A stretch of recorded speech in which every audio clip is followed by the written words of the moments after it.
بہت متاثر ہیں ان کے بارے میں کچھ لفظ کریں.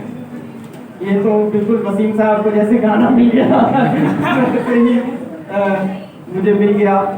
تو سب سے پہلے آپ سبھی کو یوم اساتذہ کی مبارکباد. اور ہمارے جتنے بھی استاد رہے ہیں ہماری زندگی میں ان تمام کو اس موقع سے ہم یوم اساتذہ کی مبارکباد دیتے ہیں. میری خوش قسمتی ہے کہ اعلیٰ تعلیم کے جس ادارے میں آپ سب یہاں موجود ہیں اس ادارے میں میں بھی پڑھا اور یہاں بھی اس محفل میں بھی ہمارے 2 استاد موجود ہیں. تو یہ بھی ایک کتنا کانفیڈنس ہے کہ بالکل یہ مل گیا مجھے بولنے کے لیے. تو جیسا کہ آپ سب واقف بھی ہوں گے کہ یہاں پہ پروفیسر فیض احمد صاحب جو کہ اس کالج حاضہ کے پرنسپل ہیں, آپ سب کے بھی آئیڈیل ہیں, وہ بھی ہمارے استاد ہیں.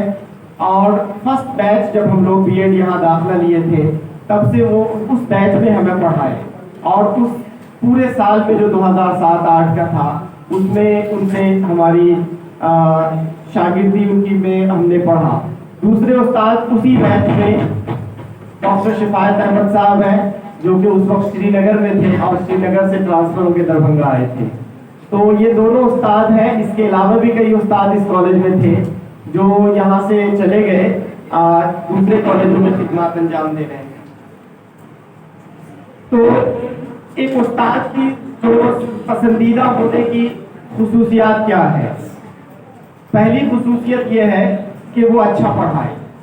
اگر استاد اچھا پڑھاتے ہیں تو ظاہر سی بات ہے طلبہ اس کی طرف بالکل بے تحاشا متاثر ہو کر کے دوڑتے ہیں. اور سب سے خراب استاد کون ہو سکتے ہیں میری نظر میں, جس کو یہاں پسندیدہ اور ناپسندیدہ اس چٹھی میں کہا گیا ہے؟ تو ناپسندیدہ وہ ہے جو کہ نہ پڑھائے. اگر وہ نہیں پڑھاتے ہیں تو وہ چاہیں کہ استاد طلبہ ان کی قدر کریں گے اور عزت کریں گے, وہ کبھی نہیں ہو سکتا. تو ظاہر سی بات ہے کہ میری زندگی میں بھی جو آئیڈیل استاد رہے وہ سبھی ویسے ہی ہیں جنہوں نے محنت سے پڑھایا.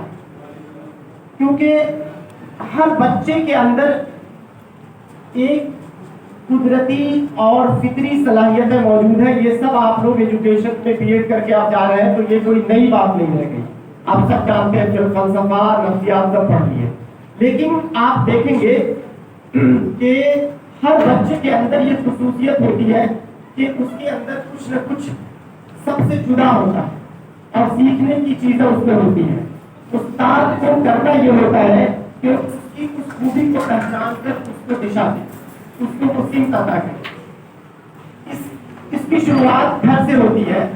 تو میری استاد میری ماں رہی بچپن میں, کیونکہ انہوں نے مجھے پڑھایا. اور پھر اس کے بعد جب میں آگے پڑھنے کے لیے تعلیم جب ہائی اسکول میں گیا تو وہاں میری گارجین یا استاد کہہ لیجیے میری نانی رہی. تو 2 خاتون کا میری زندگی میں بہت اہم رول رہا. اور اگر آپ مرد میں دیکھیں تو میرے والد صاحب کا رول رہا چونکہ وہ خود بھی استاد تھے, اب ریٹائر ہو گئے, تو ان کا بھی بہت اہم رول رہا.